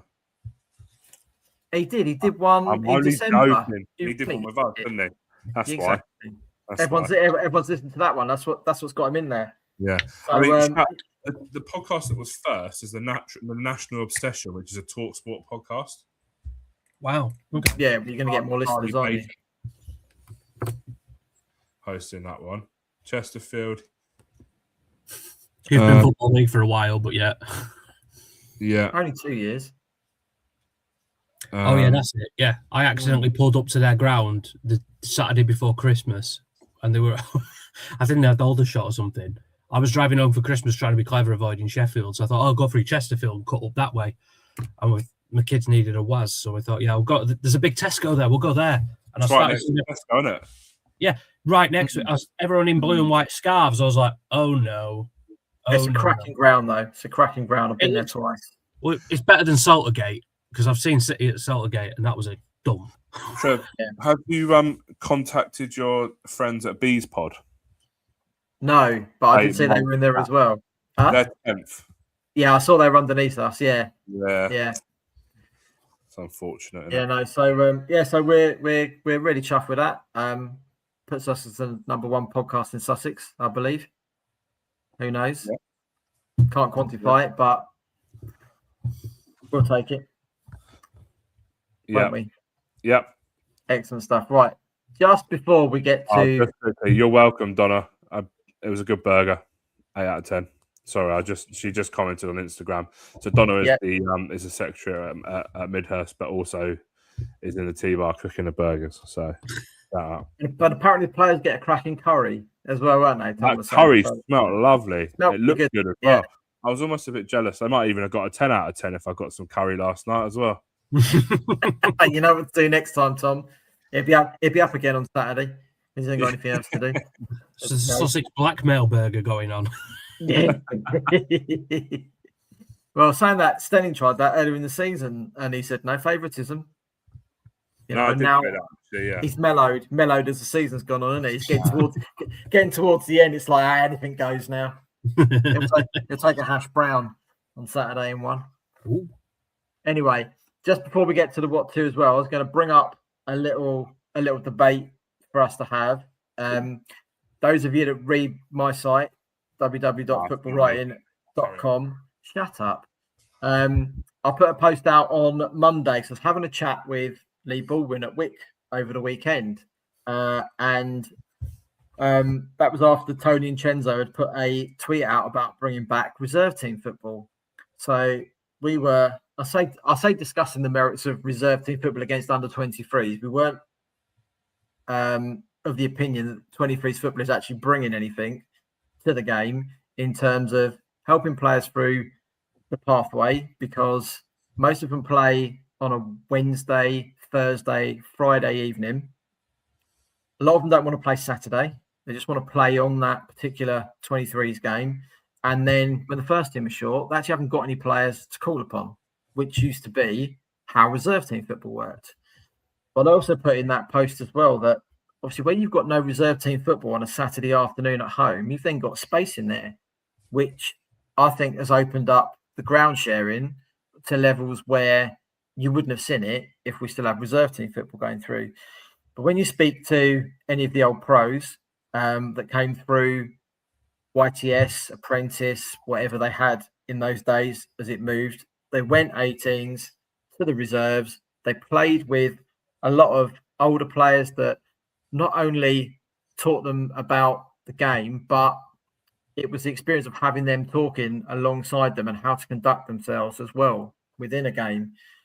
Something you don't get anymore because you're allowed, wherever it is, 4, I think, overage players in the under 23s. But someone else posted, I think, on Twitter in response to it on the Tuesday, that why would players want to play reserve team football when they can go and play first team football elsewhere?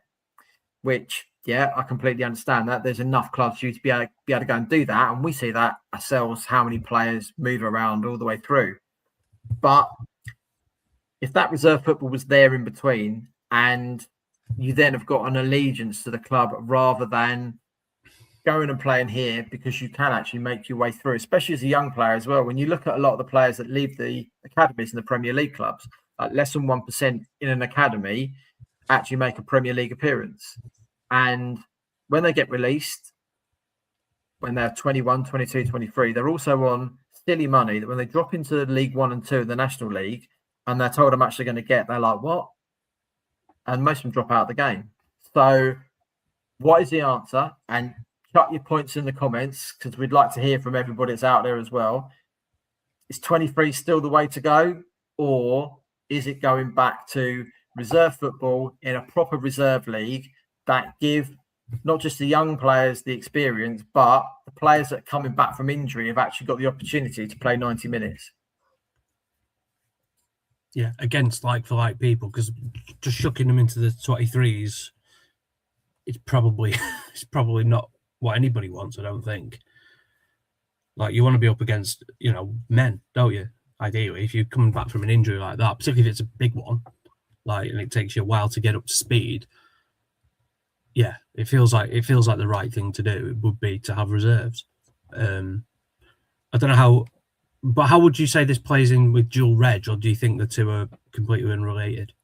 I think, well, there never used to be the dual reg thing before because, when we were at Midhurst last night, we know Connor's got a lot of players on dual regs to be able to get them through the season. So the side he puts out on Saturday will be completely different to the one that played last night because they're all back at their higher league clubs. Yeah. You look at their results. They got beat by 5-0 by Bexhill at home. Yeah. Which, I caught me by surprise. I know Bexhill are a decent side, but I thought, what? They don't get work since Connor went into Midhurst. They've not been getting gubbed. So I was like, that caught me off guard. And then last night they managed to flip that by beating Guernsey. Like, if you look at them results on paper, you're like, the heck? Yeah. Well, you look at. I think I did it, didn't I? You looked at their squad, their players, eligible players. Yeah, signed on. Yeah. And on full time. Yeah. Mm. If you have a look at it, if you get a chance, have a look at Midhurst players signed on, and the list just goes on and on and on and on. But I think a reserve league is probably the way forward. I think when you look at a lot of clubs as well, Gaz, just before you say as well, a lot of pro clubs don't have 23s either. They have an academy under 18s and then the first team. There's nothing in between. And I know a lot of clubs, especially in non-league, don't want to run a 23s because it is a loss leader. Yeah. And I think, I don't know, the 23s, you get to 23 and then there's no natural sort of progression into that first team for a lot of them. And sometimes going and getting some men's experience playing men's football, whether that be at step 7 or step 8, is more beneficial than playing every Thursday or Friday for the under 23s. You need to learn how to play a man's game. I'd say it like that because obviously you've got women's football and that sort of thing, but you need to the experience you get from playing first team football against grown-ass adults, we'll use the grown-ass words, grown-ass adults, is more beneficial than playing on a Thursday against 19-year-old Jacob Jones. I'm just being a very generic name there, but playing against an 18-year-old you're not going to really learn anything. You're going to learn more about how the game flows and how the adult game works by going out on loan or playing at being dual registered, especially with teams in step 3, 4. It can be dual registered at a team in step 6. Well, yeah, I think I think that's a really good point. And I think there's two sort of dynamics here. One is more on the pitch, like you say. Adults, there's a difference between adults and the game that people are being brought up to play now, which is a bit less contact focused, for example, and actually like having that exposure, I guess, to that more adult game where you do need to learn to carry yourself. You do need to learn that there is going to be a bit of physicality in there. But then there's the other thing, which is like the off-field sort of dynamic, which is for me like where the clubs, because we see it in step 7 a lot, and we're starting to see it increasingly, even at step 6 with what's it called, Dorking B.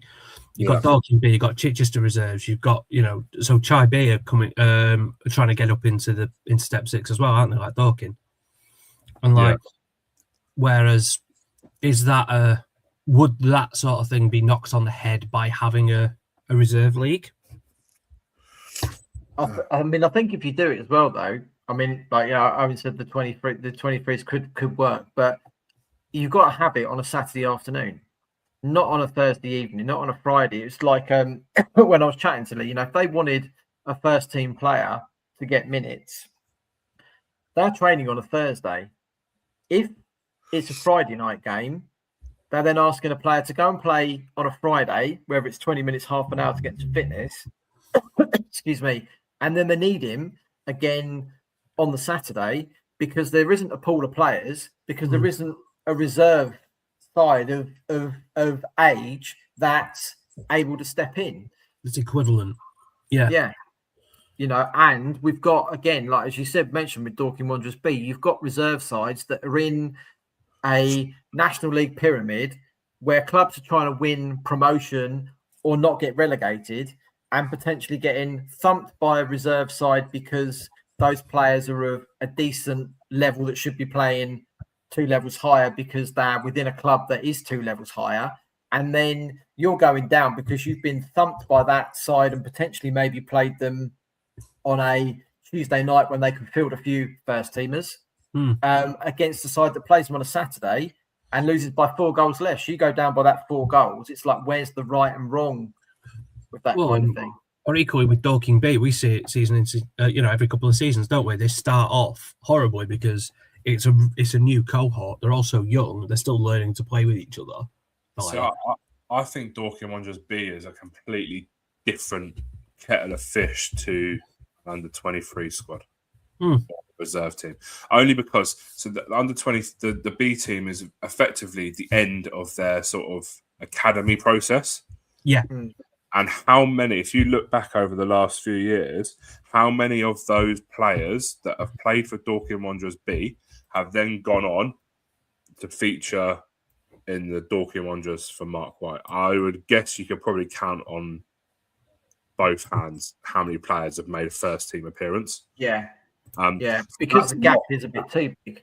That's too big. There's not a natural progression. So if they had Dorking Wanderers reserves that sits between those, you might actually find that there's more players coming out of that academy into the Dorking Wanderers B and then into the reserves, and actually having that exposure to men's football.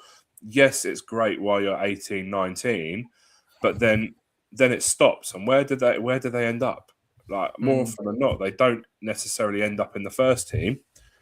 But if there was a reserve league that sort of sat, I don't know, Southeast Reserve Premier Division, for example, it's almost adding a whole new level to the pyramid. And I get that that's really difficult and not easy to do.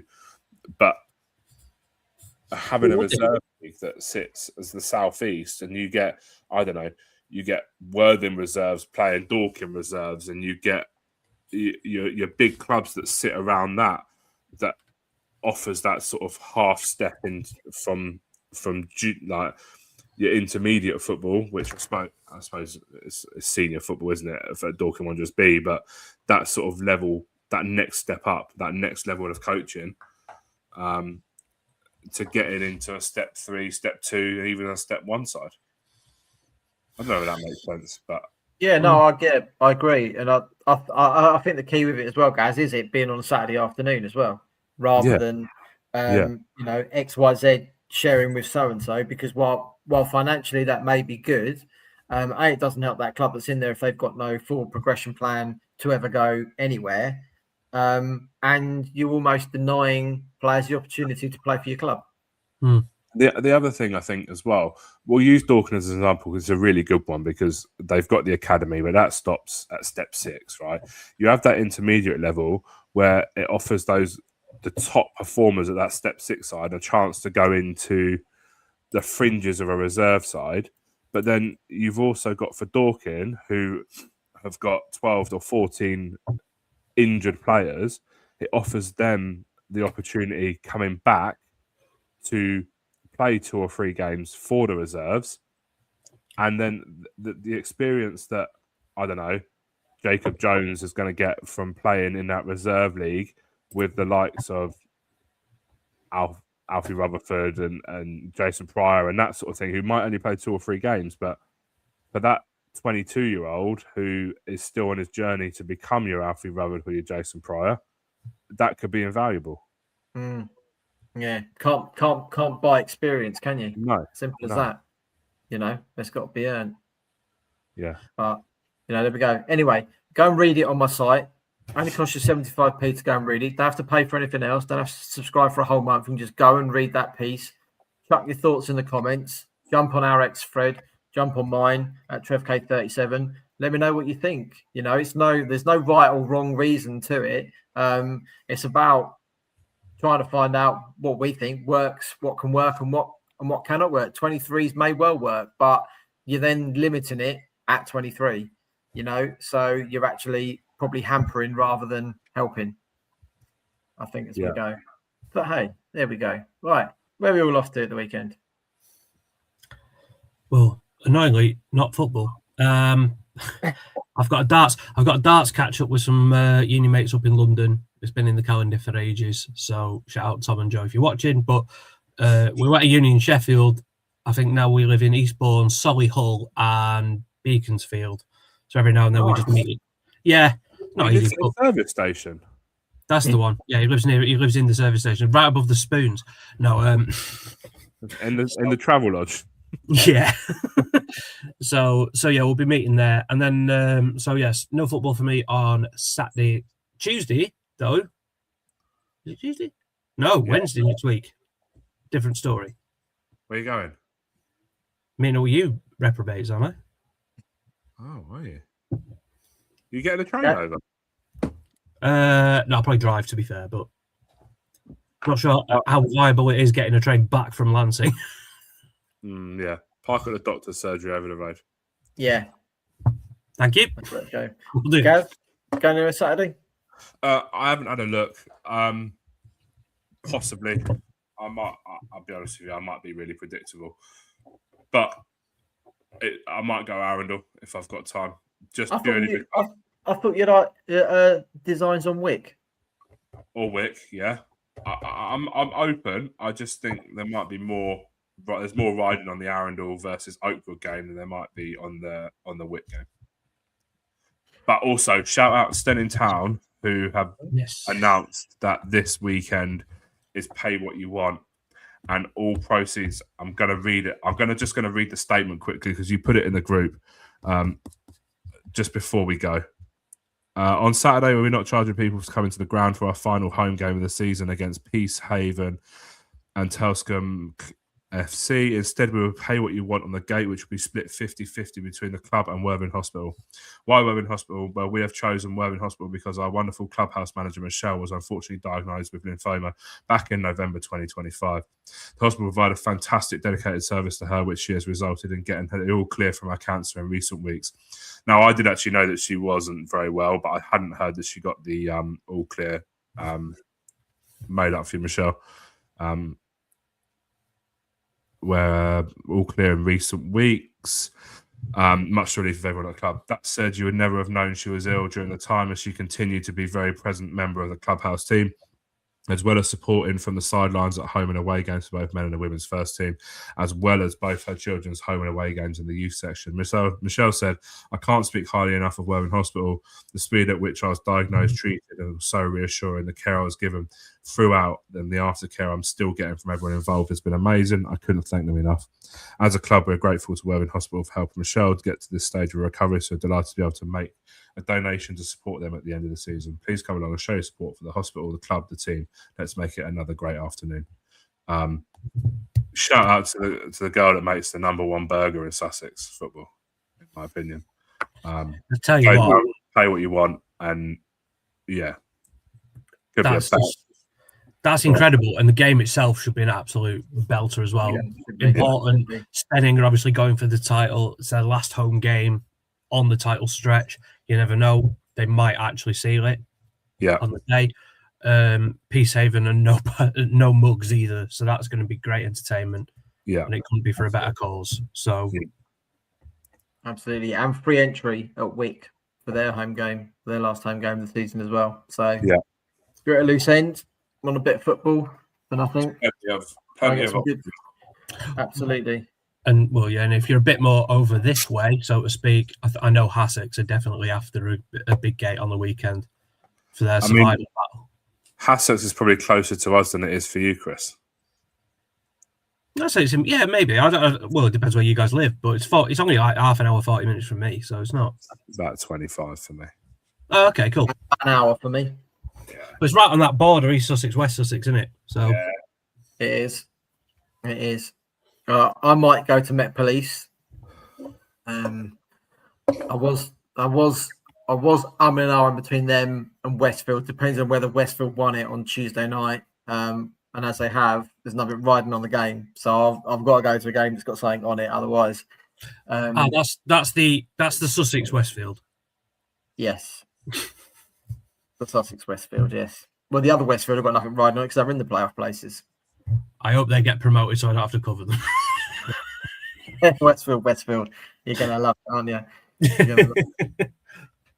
Right, I think that's about it from us this evening. Thank you very much for watching. Thank you very much for listening. If you're tuning into the pod on Thursday evening, Friday morning, Saturday on the way to the game, or Sunday after everything's happened, you can find us on social media, www.thesnlf.co.uk. Find us on X at the SNLF, on Facebook at the SNLF.co.uk, and Gaz. Instagram, the SNLF.co.uk, TikTok, the SNLF.co.uk, and YouTube. I've kind of given up on it, but I will get it back for next year. The SNLF podcast. Give us a shout, give us a follow on there. It means we can go live on there as well. But yeah, effectively the SNLF.co.uk. Instagram is absolutely flying at the moment. If you want us to share anything for you, let us know. I think we've had in the last 30 days 109,000 views on Instagram in the last 30 days. If there's ever a way it's going to get seen, it's going to be through the through Instagram. Like, send it to us and I'll just share it out. I do miss stuff, like even on a weekend I miss stuff. So if you can tag us in it or send it to me, I will share it. I might not share it straight away, but I will share it. I tend to have a 2-year-old running around telling me to go away most of the Saturday morning. So I don't always get time to just sit down and share it after another. But yeah, I mean, we've had views over the last few weeks: 7,500, 3,500, just shy of 3,000, 6,000, 2,000, 4,500, 1,200, 3,500, 4,000. There's numbers on everything. So hit us up, send it to us. Huh?